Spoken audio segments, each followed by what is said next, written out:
Ayo, segera download Quran Tadabbur, tafsir dalam genggaman Anda.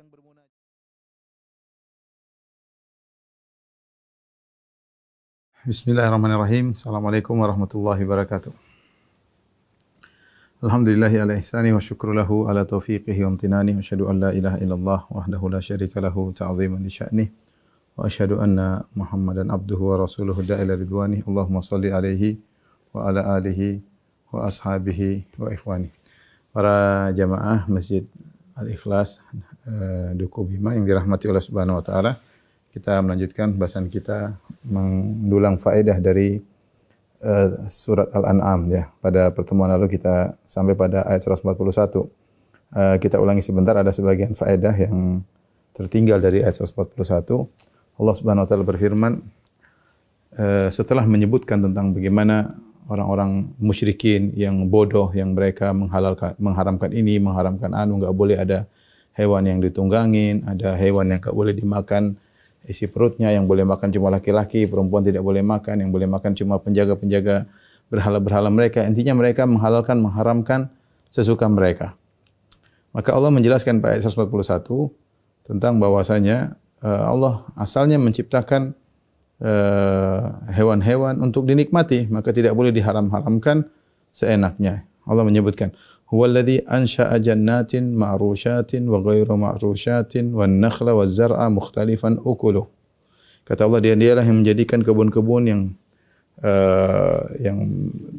tanpa batang tiang, ya seperti jagung misalnya, atau seperti anggur ya.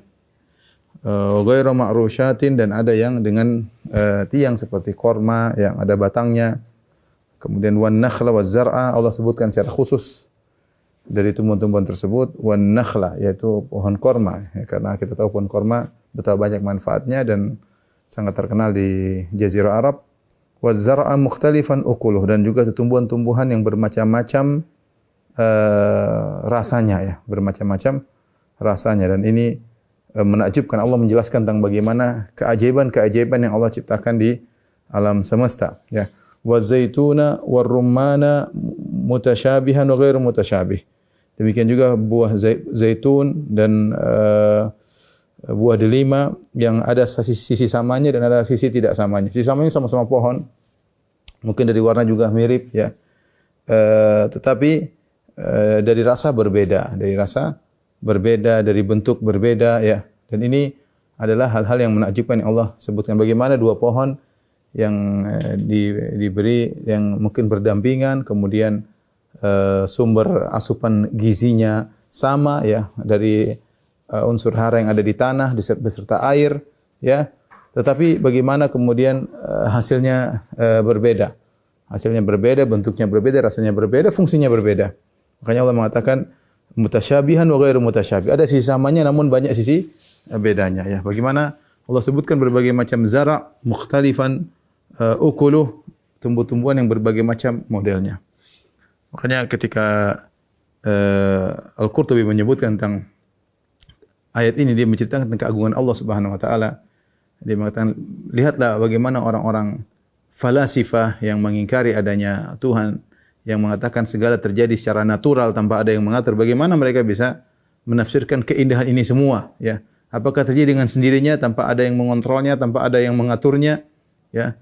Kalau namanya kejadian kebetulan, ya paling sekali dua kali kebetulan. Tapi kalau terus-terusan seperti itu, berarti ada aturan yang dibuat oleh Sang Pencipta. Bagaimana air masuk ke akar, bayangkan ya. Dia sebutkan ini kita bicara tentang ulama abad ke-7 yang mungkin tidak pakar tentang masalah biologi atau tidak pakar tentang masalah kimia.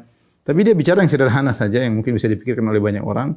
Bagaimana air yang ada di bawah tanah, kemudian yang air itu sifatnya adalah meresap ke bawah, tapi dia naik dari akar, kemudian dia sampai ke penghujung cabang, kemudian dengan air tersebut, dengan asupan gizi, kemudian keluar daun yang itu sangat berbeda dari batang. Tiba-tiba keluar daun, benda baru yang berbeda dengan batang. Tiba-tiba kemudian keluar lagi buah, benda baru lagi. Ini apa semua terjadi dengan sendirinya? Ya, maka celakalah orang-orang ateis dan orang-orang falasifah yang ateis yang menolak yang mengatakan bahwasanya semua terjadi dengan natural, ada tabiat atau terjadi dengan sendirinya. Ya, jadi Allah menyebutkan ya yang menentukan halal dan haram ada Allah karena Allah yang mengatur itu semua. Jangankan hewan-hewan, tumbuhan pun Allah atur. Allah yang menciptakan hewan-hewan, sebagaimana pula yang menciptakan tumbuhan. Setelah Allah berkata, "Kulu min thamarihi." Allah ciptakan ini semua untuk dimakan, untuk dinikmati. Maka tidak boleh seorang asal mengharamkan ini enggak boleh, ini enggak boleh, ini enggak boleh ditunggangi, ini enggak boleh dimakan, ini enggak boleh diminum susunya, ini enggak boleh. Ini dari mana seperti ini? Allah mengatakan ini semua kami ciptakan, kulu min thamarihi. Makanlah dari buahnya idza asmar. Jika dia berbuah, ya. Wa atu haqqahu yauma hasadih. Dan berilah haknya ketika memetik hasilnya. Dan dijadikan dalil bahwasanya namanya tumbuhan yang seperti ini zakatnya tidak harus haul. Beda dengan kalau zakat harta, zakat tijarah ya. Kemudian zakat hewan ada haulnya per tahun ya, per tahun hijriyah. Ya, tetapi kalau hasil bumi seperti ini dia bukan per tahun tapi per kali panen. Per kali panen ya. Seperti beras ya. Ada yang 2 kali panen. Ya, saya dengar lagi ada teknologi yang sampai bisa 3 kali panen dengan jumlah yang lebih besar ya. Ya pokoknya sekali panen ada zakatnya. Sini katakan wa atu haqqahu yauma hasadih, dan berikanlah haknya ketika hari dipanennya. Ada dua pendapat ya atau 3 pendapat berkaitan dengan ayat ini. Ada yang mengatakan bahwasanya ayat ini dahulu ketika orang-orang panen biasanya orang miskin hadir, dan ini kebiasaan terjadi dahulu ya. Dan ketika jadi panen orang miskin hadir, maka harus dikasih orang miskin tersebut. Mereka senang hadir pada waktu panen. Maka syariat menyuruh mereka untuk memberikan kepada fakir miskin tersebut yang hadir ketika hari panen agar tidak pelit kepada mereka ya. Kemudian akhirnya ada yang mengatakan ayat ini akhirnya dimansuh dengan aturan zakat. Setelah adanya aturan zakat, maka tidak ada lagi kewajiban harus mengeluarkan lebih daripada itu ya. Jangan disangka bahwasanya kalau ada orang-orang miskin datang dikasih, setelah itu zakat hitungan tersendiri. Ya, tidak. Ketika sudah berubah menjadi ini karena surat Al-An'am adalah surat Makkiyah ya. Sementara zakat baru berlaku pada tahun kedua Hijriyah. Jadi ketika dahulu perintah untuk memberikan hak daripada tumbuhan, yaitu tidak ada aturan khusus. Yang penting kalau ada orang miskin hadir, maka dibagi-bagi. Ketika lagi panen ada yang hadir, bagi-bagi ya. Namun kemudian datang aturan yang baku pada tahun 2 Hijriah, yaitu dengan adanya aturan kalau hasil bumi tersebut pengairannya dari langit langsung, maka 1/10 ya. Tapi kalau ternyata perlu ada usaha, kemudian pengairan, alat-alat dan yang lainnya, maka nisful usyur, maka 1/20 zakatnya. Kemudian Allah berfirman, "Wala tusrifu innahu la yuhibbul musrifin." Jangan kalian berlebih-lebihan, sungguhnya Allah tidak menyukai orang yang berlebih-lebihan ya. Kita punya aturan sebenarnya dalam syariat, kata Nabi sallallahu alaihi wasallam, "Kul washrab walbas wa tasaddaq fi ghairi sarafin wala makhilah." Ya, kata Nabi sallallahu alaihi wasallam, makanlah, minumlah, berpakaianlah, bersedekahlah. Syaratnya 2, fi ghairi sarafin, jangan israf berlebih-lebihan, wala makhilah, dan jangan sombong ya. Dan jangan sombong. Jadi makan ada berlebih-lebihan ya. Misalnya makan sampai kekenyangan, selalu makan demikian. Kalau sesekali datang dalam hadis para sahabat makan sampai kenyang. Tetapi kalau terus-terusan makan sampai selalu kekenyangan ya, sampai dia pun makan seperti menderita makan tersebut ya. Susah sesak napas ya, sampai ya saya pernah pergi ke sebuah restoran di luar negeri tentunya, sampai disebutkan ini kalau sudah makan sampai ada ambulans di situ ya.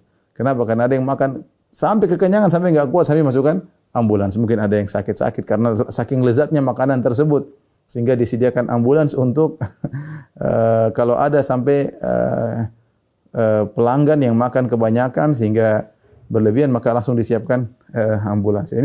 Ini makanan dimakan sampai menyiksa dirinya, mengeluarkannya tersiksa. Ya, jadi ini namanya saraf berlebihan dari sisi kuantitas yang dimakan, dari sisi harga yang terlalu mahal juga tidak boleh ya. Kita benar kita punya harta kita bebas melakukan apa, tapi ada aturannya. Karena harta ini pada hakikatnya adalah titipan ilahi, titipan dari Allah Subhanahu wa taala yang harus kita gunakan sebagaimana aturan Allah Subhanahu wa taala. Makanya Allah mengatakan inni ja'ilun fil ardi khalifah. Aku menjadikan ada khalifah di atas muka bumi, itu Adam dan anak keturunannya. Dan khalifah secara bahasa Arab artinya perwakilannya. Makanya Abu Bakar disebut dengan khalifatul Rasulillah, khalifahnya Rasulullah, karena Rasulullah SAW tidak ada maka diwakili oleh Abu Bakar radhiyallahu anhu. Artinya khalifah dalam mengatur alam semesta ini sesuai dengan aturan yang mengutusnya, yaitu Allah Subhanahu wa taala ya. Ya, Allah juga mengatakan wa atukum mimma lillahi alladzi atakum. Berikanlah kepada mereka dari harta Allah yang Allah berikan kepada engkau. Allah juga mengatakan alladzi wa anfiqu mimma ja'alakum mustakhlafina fihi. Infakkanlah harta yang Allah menjadikan kalian mustakhlafin, silih berganti harta itu dari Allah, kemudian si fulan, kemudian pindah ke si fulan dengan pembelian, atau berpindah ke pihak tangan berikutnya dengan penjualan, atau berpindah kepada pihak berikutnya dengan warisan. Demikianlah harta berpindah dari satu ke yang lainnya. Allah yang memindahkan dari satu yang kebetulan kalau ada di tanganmu, entah kau dapat dengan warisan, entah kau dapat dengan kerja, entah kau dapat dengan dagang atau dapat hadiah, maka kau harus mengolahnya sesuai dengan aturan sang pemilik yang sesungguhnya. Kita innalillahi wa inna ilaihi raji'un. Kita ini jangankan harta kita saja milik Allah, apalagi harta kita. Makanya di antara aturan penggunaan harta kata Allah wala tusrifu, ya, makan, minumlah, berpakaianlah, bersedekahlah, jangan berlebih-lebihan. Berlebih-lebihan dalam makan tadi kita sebutkan dari sisi makan yang berlebih-lebihan sehingga kekenyangan sehingga membuat kemudaratan bagi tubuh. Kemudian yang kedua juga mungkin terlalu mahal makanan ya, di luar daripada kebiasaan. Kemudian juga tadi wala makhila, jangan sombong-sombongan ya. Karena sebagian orang makan dengan yang mewah, kemudian dia foto, kemudian dia share, dia bangga-banggaan bahwa dia sudah makan ini, sudah makan anu. Untuk bangga-banggaan ini juga tidak diperbolehkan. Nah, misalnya kalau bikin juga acara walimah, jangan juga kita makan menyediakan makan untuk memuliakan tamu, bukan untuk kita sombong-sombongkan. Kita pamer-pamerkan, kita tunjukkan bahwasanya saya adalah tuan rumah yang hebat. Enggak, kita memuliakan tamu dengan makanan yang enak, oke. Niat kita yang benar, yang penting jangan untuk sombong-sombongan. Kemudian juga kul washrab, minum jelas sama dengan makanan.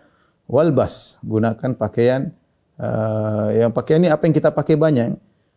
Pakaian mungkin termasuk sepatu, termasuk jam tangan, termasuk kalau perempuan ada tas ya. Ini semua yang kita pakai, maka ada aturan juga jangan berlebihan dan jangan untuk kesombongan. Hati-hati ya. Karena harta milik Allah, Allah punya aturan. Silakan kau beli tas, ya, jangan kebanyakan tasmu, itu berarti berlebihan.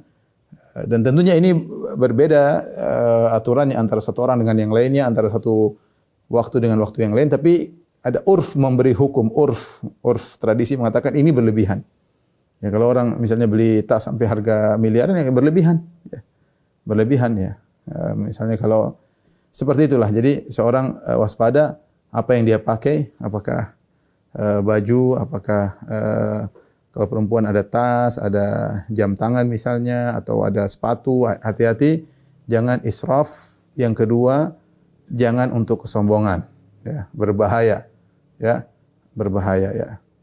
Ya, kalau zaman dahulu isbal yang pakaian bisa panjang aja bisa bikin orang sombong, ya, apalagi zaman sekarang dengan kemewahan apa yang kita miliki, sangat mudah membuat kita menjadi merasa tinggi di hadapan yang lain. Dengan tas yang mahal kita miliki, kita merasa tinggi daripada yang lain, padahal kita rendah dan hina di hadapan Allah Subhanahu wa taala. Ya, karena orang yang sombong adalah orang yang hina di hadapan Allah Subhanahu wa taala.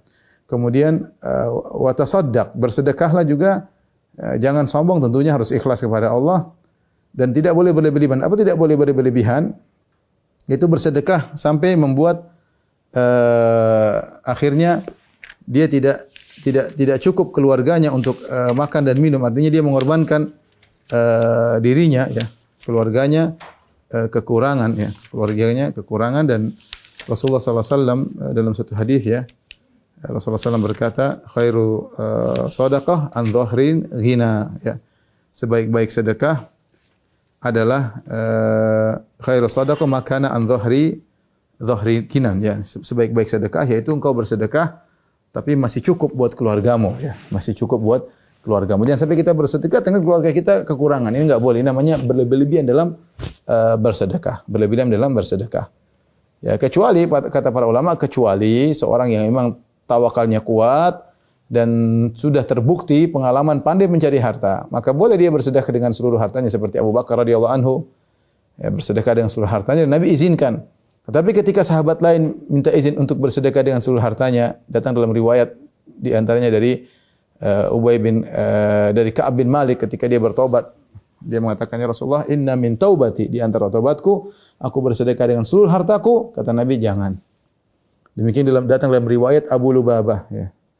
Tapi riwayat ini kalau tidak salah ada permasalahan. Tapi intinya Abu Lubabah ketika dia bertobat, dia juga mengatakan, ya Rasulullah, aku ingin bersedekah dengan seluruh harta. Kata Nabi, jangan. Nabi membedakan antara Abu Bakar dengan yang lainnya. Abu Bakar tawakalnya tinggi dan terkenal sebagai pedagang, saudagar.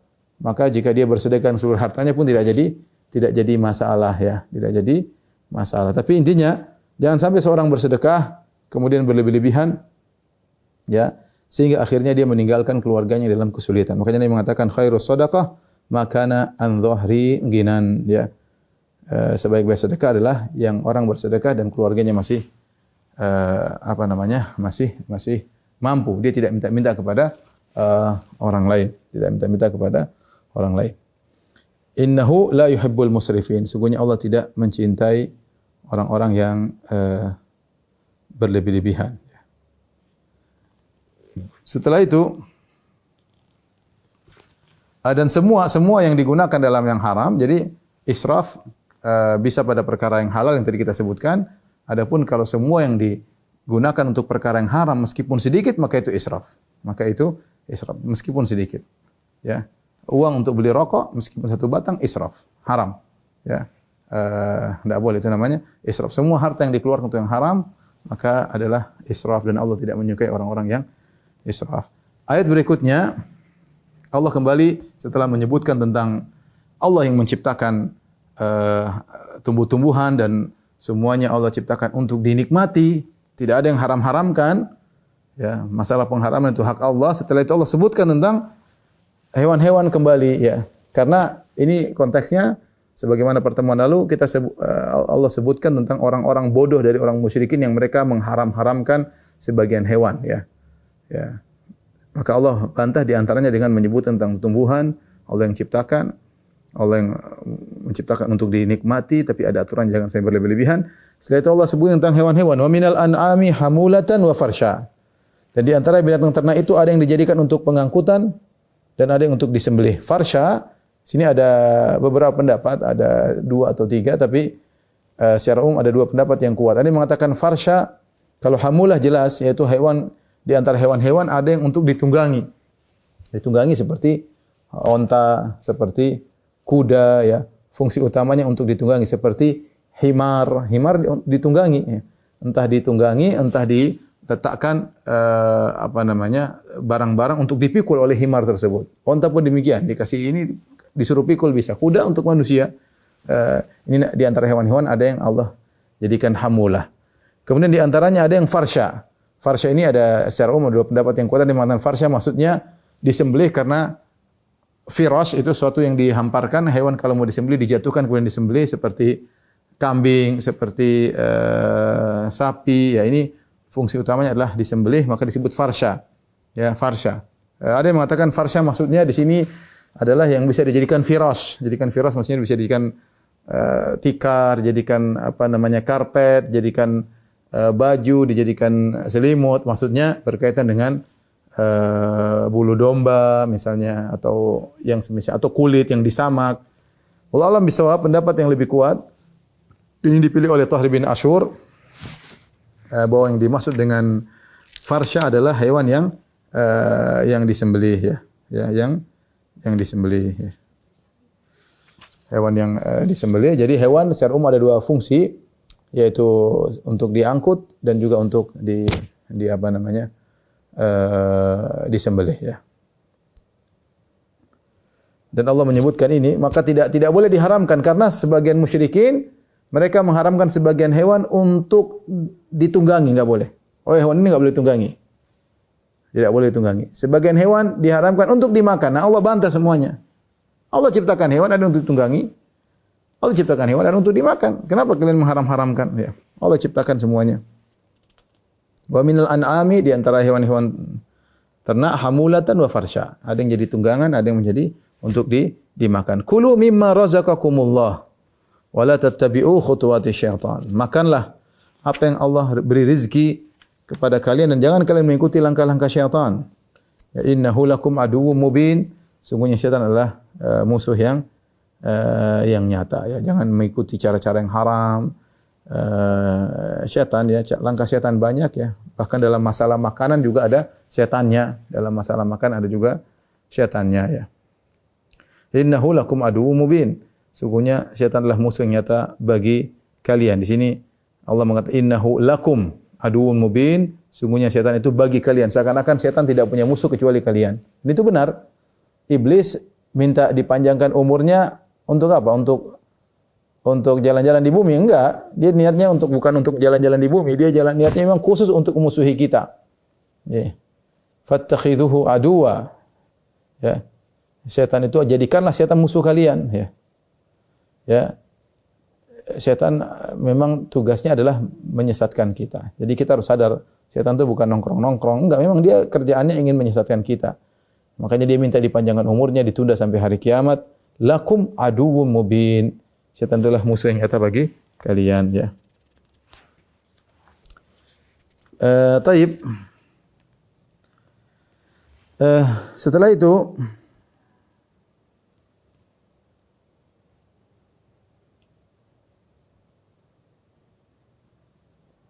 jadi saya ingatkan setan masuk dalam segala hal, bahkan dalam masalah makanan ya, setan masuk. Di antaranya jadi setan telah masuk kepada orang-orang musyrikin Arab di mana mereka mengharamkan apa yang halal ya. Mereka mengharamkan apa yang halal, mereka merasa itu suatu bentuk menghormati hewan-hewan ya. Menghormati hewan-hewan, dan ini disebut oleh Ibnu Katsir rahimahullah dalam Al-Bidayah wan Nihayah ketika dia menyinggung tentang Amr bin Luhai al-Khuzai. Amr bin Luhai al-Khuzai, kata Nabi SAW, Ra'aitu Amr bin Luhai al-Khuzai yajurru qasbahu finnar. Aku melihat Amr bin Luhai al-Khuzai menggeret ususnya di neraka. Kenapa? Li'annahu awwalu man sayyabas sawaib. Karena dia yang pertama kali mengkeramatkan onta-onta. Ini onta tidak boleh ditunggangi. Oh, ini onta tidak boleh disembelih. Oh, ini onta tidak boleh dimakan. Kenapa? Karena dia berjasa onta ini melahirkan 10 betina secara berturut-turut. Misalnya, maka Ibnu Katsir mengomentari, ya, dia mengatakan niatnya baik, ya, sebagai mungkin jasa kepada onta atau menghormati onta karena onta tersebut sudah melahirkan betina berturut-turut, sehingga kemudian dia bikin aturan, bikin bid'ah, onta ini tidak boleh ditunggangi. Ya. Niatnya baik tapi caranya salah. Ini setan masuk dalam hal ini. Setan masuk dalam banyak hal. Maksudnya setan itu menggoda kita dalam segala hal. Ya. Kita dalam agama setan goda, dalam pemerintahan setan goda.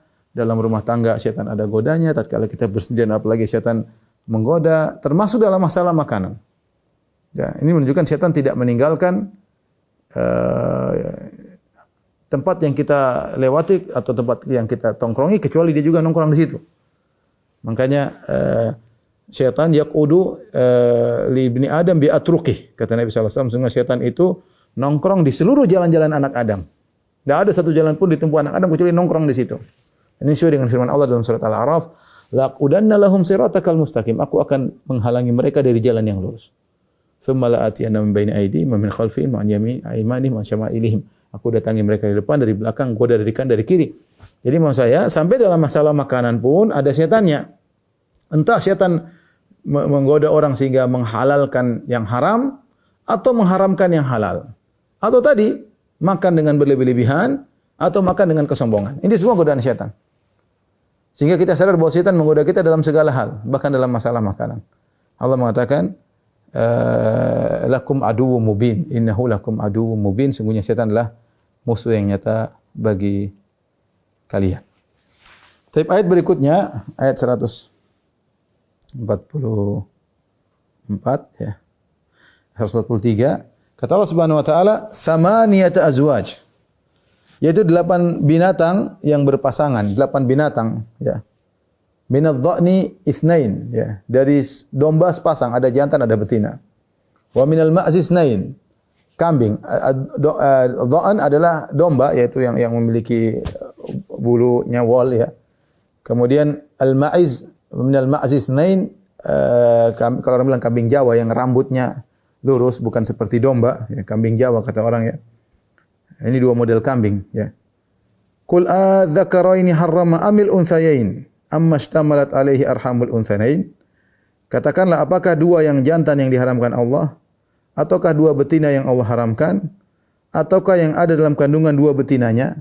Ini semua untuk membantah mereka. Maksud kalian mengatakan ini yang kalau dalam perut, qalu ma fi butuni hadhihi, ini apa yang dalam perut ini tidak boleh dimakan ya. Maka Allah menyuruh Nabi mendebat mereka. Lihat, kita ada onta, ada kambing domba, ada kambing maiz, nanti ada onta ya.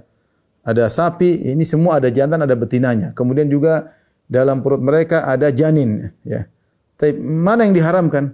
Kalian asal bilang ini haram, ini haram, ini haram, ini haram ya. Katakanlah adzakaraini harrama, apakah Allah mengharamkan 2 jantan tidak boleh dimakan? Amil unthayain, ataukah Allah mengharamkan 2 betina dari hewan-hewan tersebut tidak boleh dimakan? Ammashtamalat alaihi arhamul unthayain, ataukah Allah mengharamkan janin yang terdapat dalam betina-betina tersebut ya. Nabbi'uni bi ilmin in kuntum shadiqin. Kabarkanlah kepadaku dengan ilmu jika kalian benar. Ini sebagian ulama mengatakan ini dalil bahwasanya kalau orang punya ilmu disuruh berdebat. Karena Allah mengatakan qul adzakarain, katakanlah kepada mereka. Disuruh debat, Nabi disuruh mendebat mereka. Yaitu Allah Subhanahu wa taala mengatakan tsamaniyata azwaj. Kenapa dimansub tsamaniyata azwaj? Ada yang mengatakan takdirnya kulu. Makanlah hewan dari 8 model ini yang diharam-haramkan oleh kaum musyrikin. Semuanya halal kata Allah Subhanahu wa taala. Ya, kambing jantan betina, dha'an domba jantan betina, kemudian maiz jantan betina sudah 4, kemudian ibil onta jantan betina 6, kemudian al-baqar jantan betina, jadi totalnya 8.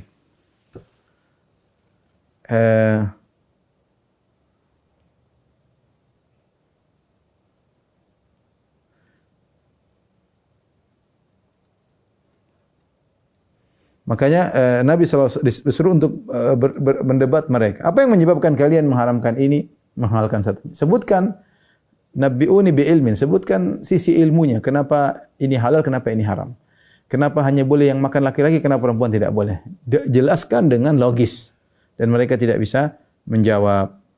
Kemudian Allah berfirman lagi, wa minal ibili itsnain wa minal baqara itsnain, sama. Dari onta ada sepasang, betina dan jantan. Wa minal baqari, ini juga halal, silakan dimakan. Wa minal baqari itsnain, demikian juga sapi 2, jantan dan betina, silakan dimakan. Qul adzakaraini harrama amil unthayain amma ishtamalat alaihi arhamul unthayain. Katakanlah, apakah 2 jantan yang diharamkan ataukah 2 betina yang diharamkan tidak boleh dimakan? Ataukah kandungan yang ada dalam 2 betinanya? Kalian itu mengharam-haramkan, mana yang mau diharamkan oleh kalian? Ya. Am kuntum syuhada idz wassakumullahu bihadza. Apa kalian hadir ketika Allah mengatakan ini haram, ini haram?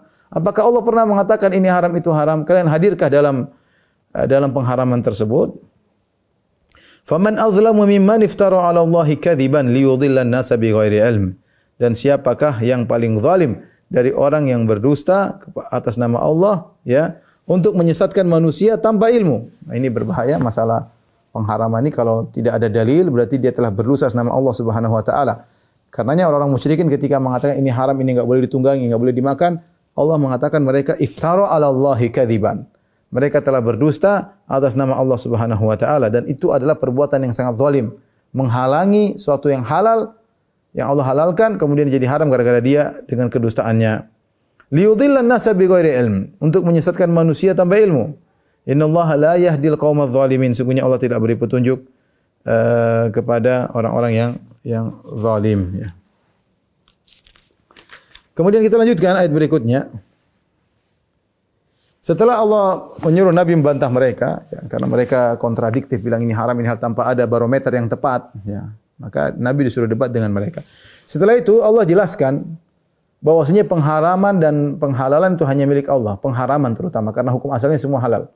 Pengharaman adalah cuma harus dengan wahyu, bukan dengan perasaan.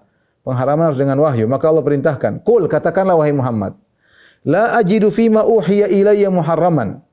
Bahwasanya aku tidak menemukan apa yang diwahyukan kepadaku suatu yang haram, ya.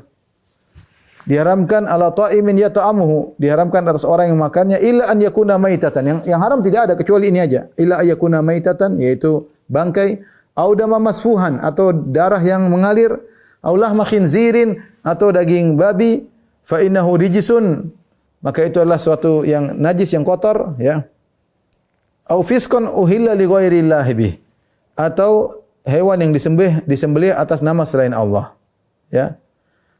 Faman iturra ghairu baghin wala adin, namun barang siapa yang dalam kondisi darurat, terpaksa, dia tidak menginginkannya, tidak mencari-cari dan juga tidak melampaui batas, kemudian dia makan, fa inna rabbaka ghafurur rahim, maka Allah Maha Pengampun lagi Maha Penyayang. Allah jelaskan dari ayat ini menakjubkan. Pertama, Allah ingin menjelaskan, katakanlah Muhammad kepada mereka, masalah pengharaman itu hak Allah, hak prerogatif Allah.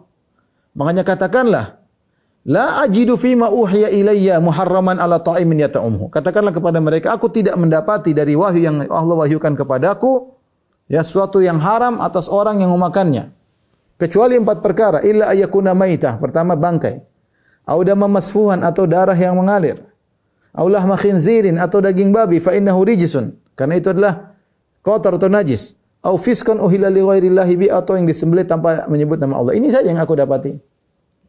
Ingat ini ayat ini turun di Mekah, ya. Di Mekah ketika itu yang diharamkan cuma sedikit. Setelah itu datang pengharaman-pengharaman seperti dalam surat Al-Maidah. Allah mengharamkan khamar, Allah mengharamkan misalnya hewan-hewan apa namanya, al-mutaraddiyatu wan natiha, ya, wal mauqudhatu wal mutaraddiyatu wan natihatu wa ma akala sab'u illa ma dzakaitum. Maka setelah itu Allah mengharamkan juga hewan yang terjatuh, hewan yang dipukul mati tidak disembelih, seperti itu, ya, yang dimakan oleh hewan buas kemudian tidak sempat disembelih, ya.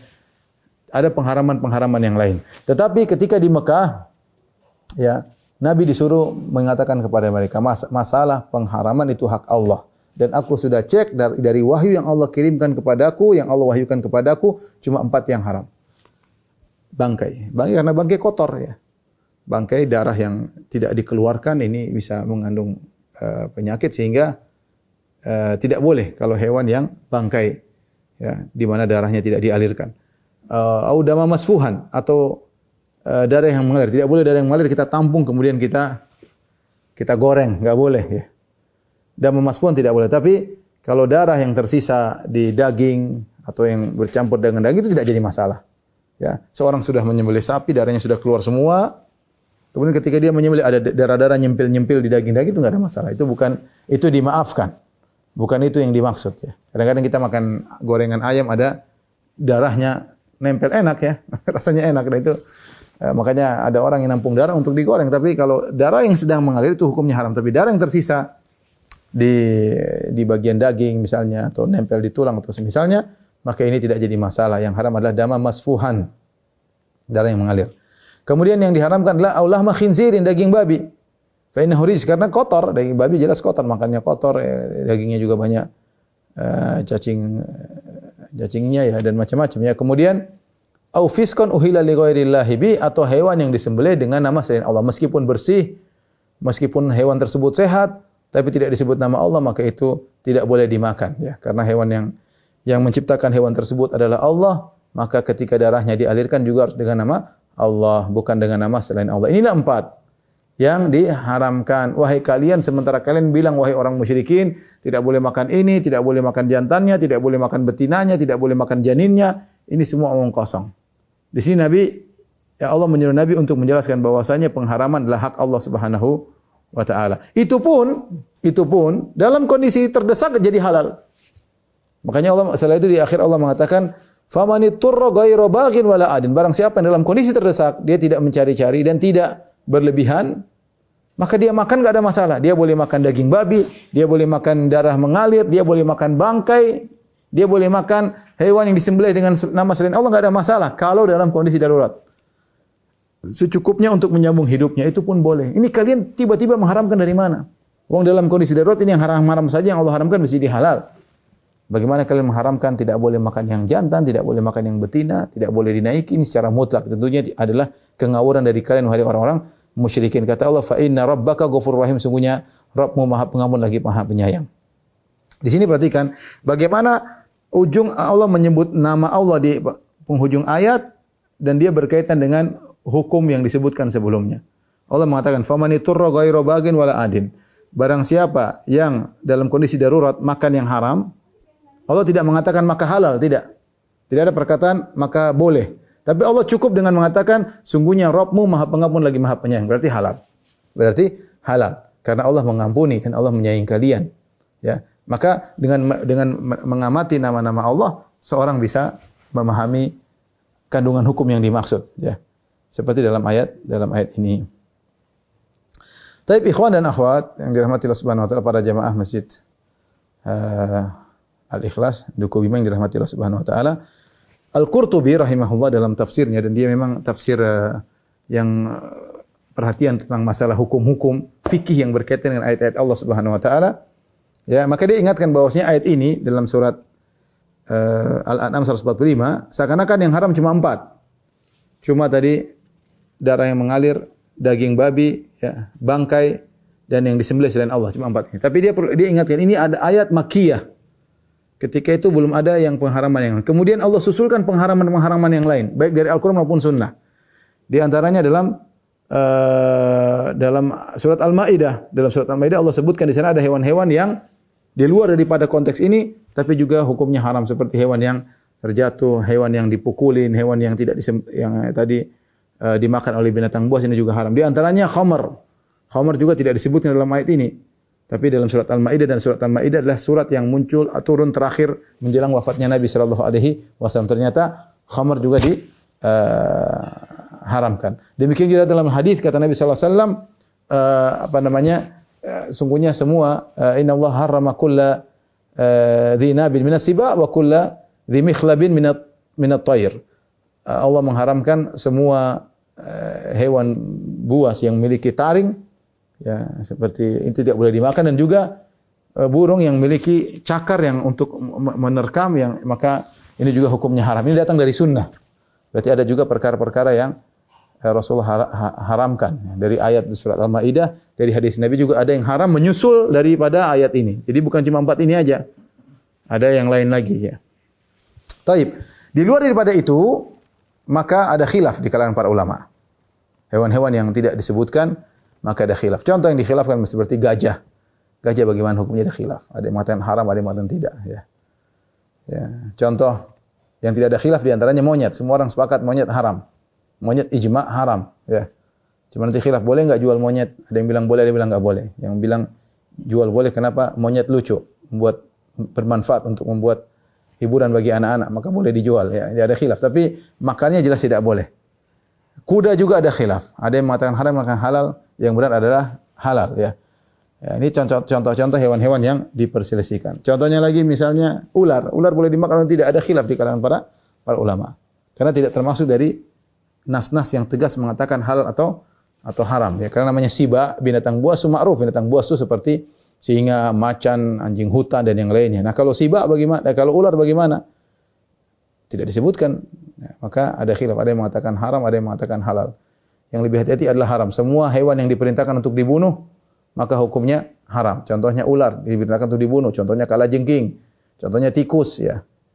Ini diperintahkan untuk dibunuh baik di tanah halal maupun tanah haram. Ketika Nabi perintahkan untuk dibunuh, maka hukumnya haram, ya.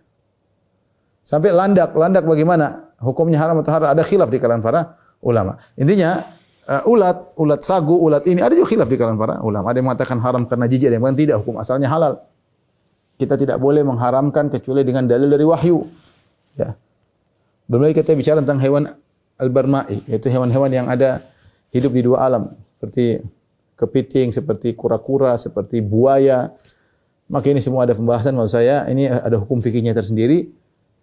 Saya tidak berbicara tentang mana yang lebih kuat, tapi ada hewan-hewan yang disepakati tentang haramnya dan ada hewan-hewan yang diperselisihkan tentang keharamannya. Taib. Setelah itu Allah Subhanahu wa taala menyebutkan tentang apa yang menimpa orang-orang Yahudi. Allah mengatakan wa 'alal ladzina hadu harramna kulli dzi dzufar. Terhadap orang-orang Yahudi kami haramkan bagi mereka untuk memakan hewan yang ada yang ada kukunya tidak terbelah sendiri ya. Apa window punya apa itu? Tolong dimatiin. Allah Subhanahu wa taala berfirman wa 'alal ladzina hadu harramna kulli dzi dzufar. Ya. Terhadap orang-orang Yahudi kami haramkan seluruh hewan yang dzi dzufar. Hewan apa maksudnya? Yaitu hewan, ada khilaf tapi sebenarnya mengatakan maksudnya adalah hewan yang kukunya tidak seperti kita, jari-jarinya pisah. Kalau kita kan jarinya pisah. Yang nempel begini ya, seperti onta, seperti bebek, ya, ini haram, diharamkan kepada orang Yahudi. Kemudian juga wa minal baqari wal ghanami harramna alaihim shuhumahuma. Ya kata Allah Subhanahu wa taala, ya. Dan dari sapi dan dari kambing kami haramkan atas mereka lemak dari dua binatang tersebut. Enggak boleh makan lemak.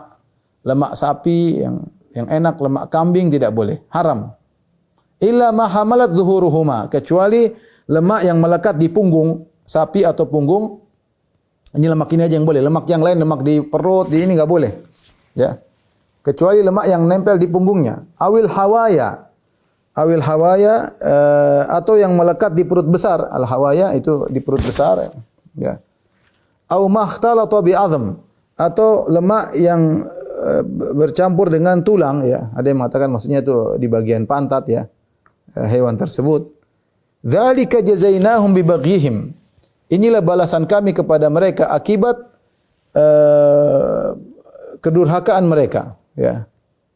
Wa inna la shadiqun, dan kami benar ketika mengabarkan hal ini.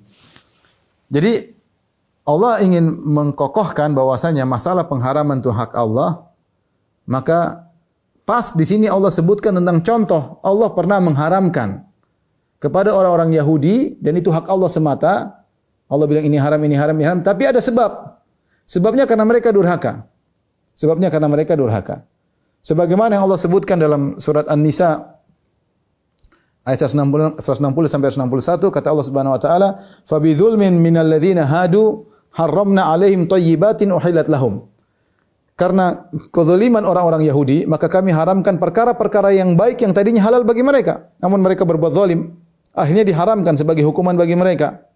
Ya. Wa bisaddihim an sabilillahi katsira, dan betapa sering mereka menghalangi orang dari jalan Allah Subhanahu wa taala. Wa akhdhihimur riba, karena mereka makan riba. Wa qad nuhu anhu, padahal mereka telah dilarang dari makan riba.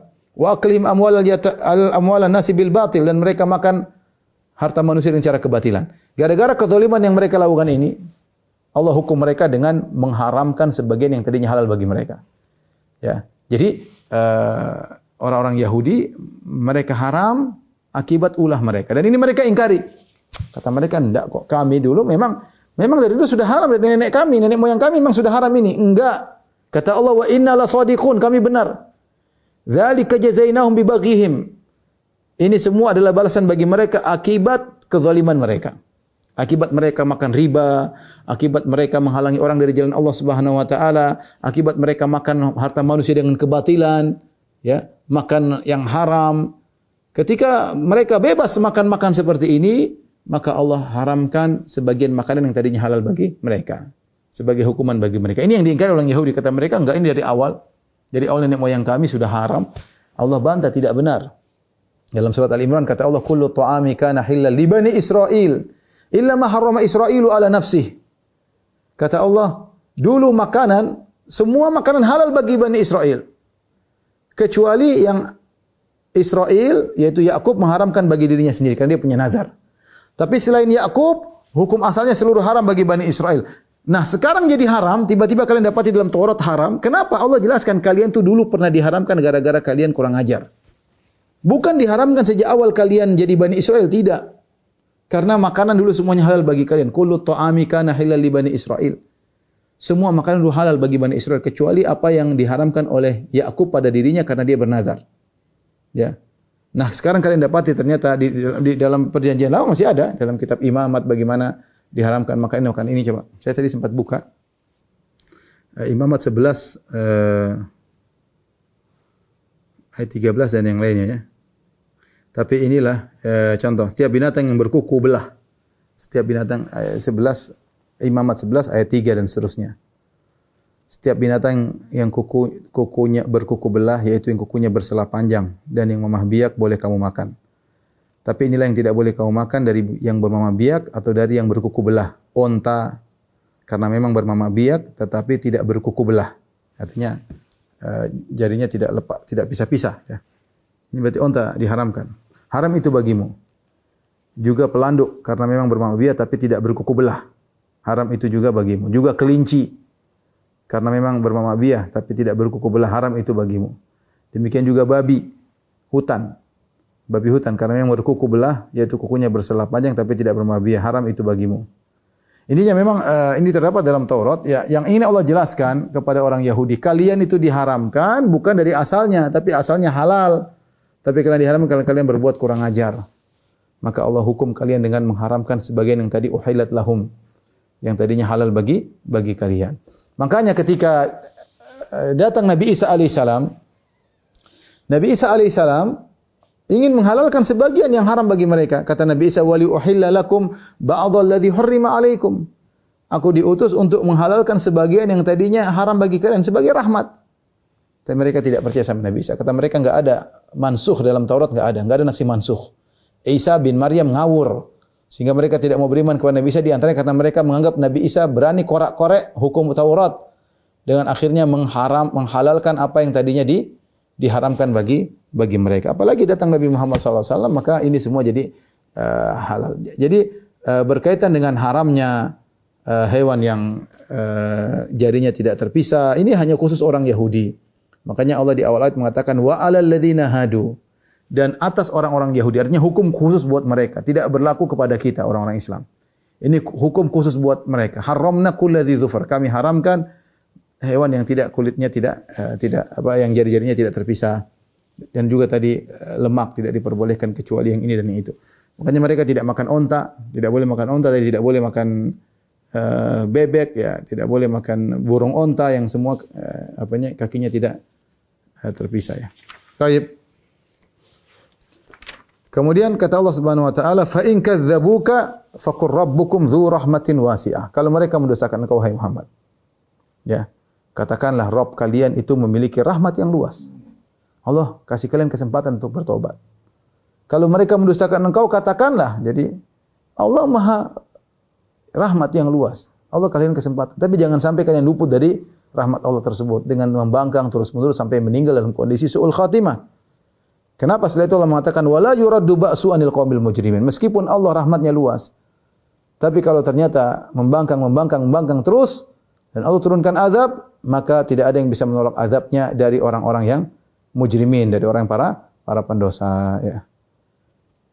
Inilah ikhwan dan akhwat para jemaah Masjid Al-Ikhlas Dukuh Bima yang saya sampaikan pada kesempatan kali ini dari surat Al-An'am.